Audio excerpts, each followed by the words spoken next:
Pengertian manusia purba. Manusia purba adalah manusia yang hidup pada zaman prasejarah. Manusia purba memiliki ciri-ciri fisik dan budaya yang berbeda-beda, tergantung pada tempat dan waktu hidupnya. Manusia purba juga merupakan leluhur dari manusia modern. Manusia purba dapat dibedakan menjadi beberapa jenis, yaitu Ardipithecus, Australopithecus, dan Homo. Ada 3 jenis manusia purba, yaitu Ardipithecus. Ardipithecus merupakan jenis manusia purba tertua yang ditemukan di Afrika. Ardipithecus memiliki tinggi sekitar 120 cm, berat sekitar 50 kg, volume otak sekitar 300-350 cc, gigi dan taring besar, dan masih memiliki kemampuan memanjat pohon. Australopithecus. Australopithecus merupakan jenis manusia purba yang hidup di Afrika dan Asia. Australopithecus memiliki tinggi sekitar 150 cm, volume otak sekitar 450 sampai dengan 600, tubuh yang ramping, kaki yang menunjukkan kemampuan berjalan tegak, dan gigi yang lebih kecil dari Ardipithecus. Homo merupakan jenis manusia purba yang paling mirip dengan manusia modern. Homo memiliki volume otak sekitar 900 sampai 1350 cc, wajah yang lebih datar, dagu yang lebih menonjol, alat-alat batu yang lebih canggih, dan kemampuan bicara. Manusia purba di Indonesia. Meganthropus paleojavanicus. Meganthropus paleojavanicus merupakan jenis Australopithecus yang ditemukan di Sangiran, Jawa Tengah pada tahun 1941. Meganthropus memiliki tubuh yang besar dan kuat, rahang dan gigi yang besar dan kuat, tonjolan kening yang mencolok, dan tidak memiliki dagu. Pithecanthropus erectus. Pithecanthropus erectus merupakan jenis Homo yang ditemukan di Trinil, Jawa Timur pada tahun 1898. Pithecanthropus memiliki tinggi sekitar 165 sampai 180 cm. Volume otak sekitar 750 sampai 1000 cc. Rahang dan gigi yang lebih kecil dari Meganthropus, tonjolan kening yang kurang mencolok, dan dagu yang sedikit menonjol. Homo soloensis. Homo soloensis merupakan jenis Homo yang ditemukan di Ngandong, Jawa Tengah pada tahun 1931. Homo soloensis memiliki tinggi sekitar 170 cm, volume otak sekitar 1000 sampai 1250 cc, wajah yang lebih datar dari Pithecanthropus, dagu yang lebih menonjol dari Pithecanthropus, dan alat-alat bantu yang lebih maju dari Pithecanthropus. Homo floresiensis. Homo floresiensis merupakan jenis Homo yang ditemukan di liang buah Flores pada tahun 2003. Homo floresiensis memiliki tinggi sekitar 100 cm, volume otak sekitar 400 cc, wajah yang mirip dengan Australopithecus atau orangutan, gigi yang besar dan taring panjang, kaki yang pendek dan bengkok, dan alat-alat bantu yang sederhana. Ada juga manusia purba di Indonesia.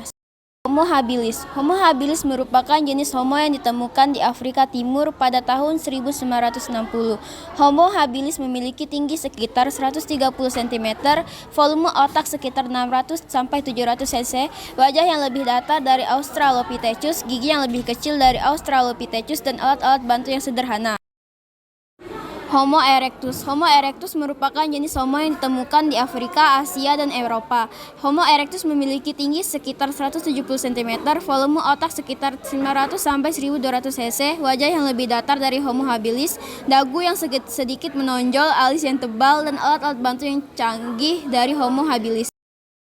Homo neanderthalensis. Homo neanderthalensis merupakan jenis Homo yang ditemukan di Eropa dan Asia Barat. Homo neanderthalensis memiliki tinggi sekitar 160 cm, volume otak sekitar 1200 sampai 1400 cc, wajah yang lebih menonjol dari Homo erectus, dagu yang tidak menonjol, alis yang sangat tebal, tubuh yang berotot dan berbulu, dan alat-alat bantu yang lebih maju dari Homo erectus. Homo sapiens. Homo sapiens merupakan jenis Homo yang paling modern dan masih hidup hingga sekarang. Homo sapiens memiliki tinggi sekitar 170 cm, volume otak sekitar 1350 cc, wajah yang datar, dagu yang menonjol, alis yang tipis, tubuh yang kurus dan tidak berbulu, dan alat-alat bantu yang paling canggih. Ada 5 teori asal-usul nenek moyang dan jalur rempah. Teori Yunan. Berdasarkan teori Yunan, nenek moyang bangsa Indonesia berasal dari Yunan, Cina. Teori ini turut didukung dengan penemuan sebuah kapak tua di Nusantara yang mempunyai kesamaan dengan kapak di Asia Tengah. Konon, nenek moyang bangsa Indonesia memiliki budaya kelautan yang sangat kental, yaitu sebagai penemu asli perahu bercadik yang menjadi ciri khas kapal-kapal Indonesia zaman itu. Kemudian, para penduduk ini menetap di salah satu wilayah di wilayah Nusantara dan disebut sebagai bangsa Melayu Indonesia. 2. Teori Out of Taiwan. Menurut teori Out of Taiwan, nenek moyang bangsa Indonesia berasal dari Taiwan, bukan Cina. Diperkirakan mereka datang dari Taiwan melalui Filipina sekitar tahun 4500 sampai 3000 sebelum Masehi. Kemudian, antara tahun 350 sampai 2000 SM atau sebelum Masehi, mereka bermigrasi ke Indonesia lewat Sulawesi dan menyebar ke seluruh pelosok Nusantara. Teori Nusantara. Teori Nusantara menyebutkan bahwa nenek moyang bangsa Indonesia berasal dari Indonesia sendiri, bukan dari luar. Teori ini didukung oleh beberapa ahli ternama seperti Muhammad Yamin, Goris Keraf, dan G. Crawford.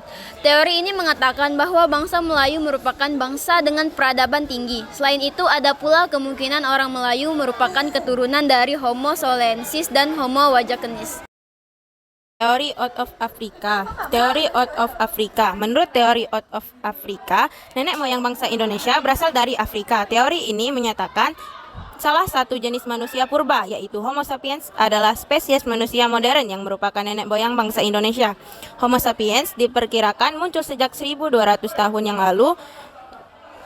Lalu, mereka menyebar ke seluruh dunia antara tahun 200.000 hingga 100.000 tahun yang lalu. Akan tetapi, ada juga seorang ilmuwan menyatakan bahwa tidak ada bukti yang menunjukkan bahwa gen manusia modern bercampur dengan gen spesies manusia purba. Teori menurut para ahli. Teori menurut para ahli terakhir adalah teori menurut para ahli.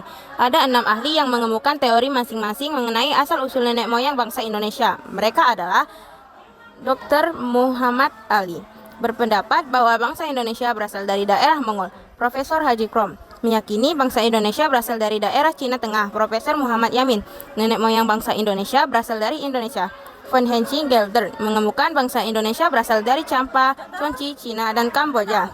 Dr. Brandes menyatakan suku-suku yang mengalami kepulauan di Indonesia memiliki kesamaan dengan orang-orang yang tinggal di daerah sebelah utara Formosa atau Taiwan, sebelah selatan Jawa dan Bali, dan sebelah timur hingga ke tepi barat Amerika. Hogen, bangsa Indonesia berasal dari Sumatera.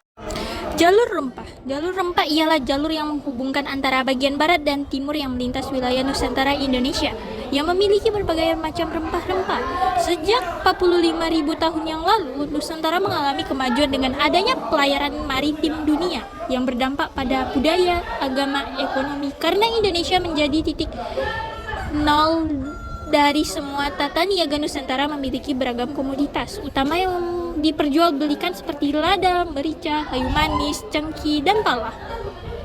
Persebaran jalur rempah sebagai jaringan niaga rempah-rempah dunia yang berawal dari timur Nusantara yang melintas ujung barat Sumatera, kemudian dataran Timur Tengah atau Asia Barat hingga Eropa yang menempuh jarak 15.000 km. Jalur rempah merupakan jalur niaga tertua yang ada sebelum dinasti Han. Jalur sutra sebelum ketiga sebelum Masehi di Asia hingga Eropa. Dengan adanya migrasi manusia dan fauna dari Asia ke kawasan Nusantara, perpindahan tersebut diawali dari binatang-binatang Asia yang selanjutnya diikuti oleh manusia.